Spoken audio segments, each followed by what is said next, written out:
औरादमध्ये चारित्र्याच्या संशयावरून पत्नीचा खून करून पतीची आत्महत्या। दक्षिण सोलापूर तालुक्यातील औराद झोपडपट्टी इंदिरानगर येथे चारित्र्याच्या संशयावरून पत्नीचा खून करून पतीची आत्महत्या करण्यात आल्याची घटना गुरुवारी सकाळी उघडकीस आली।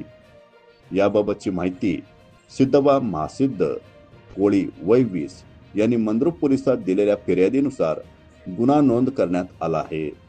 आरोपी अशोक सदाशिव आंबेकर वय 49 यांनी पत्नी अंबिका अशोक आंबेकर वय 40 तिचा चारित्र्याच्या संशयावरून घरामध्ये लोखंडी रॉडने खून करून स्वतः लोखंडी अँगलला गळफास घेऊन आत्महत्या केली आहे। या घटनेची पुढील चौकशी पोलीस ठाण्याचे सहाय्यक पोलीस निरीक्षक मनोज पवार हे करीत आहेत।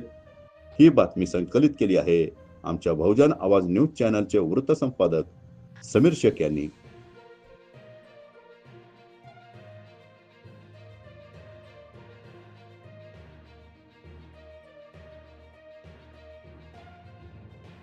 ताज्या घडामोडी जाणून घेण्यासाठी आजच बहुजन आवाज न्यूज चॅनलला लाईक, शेअर आणि सबस्क्राईब करा।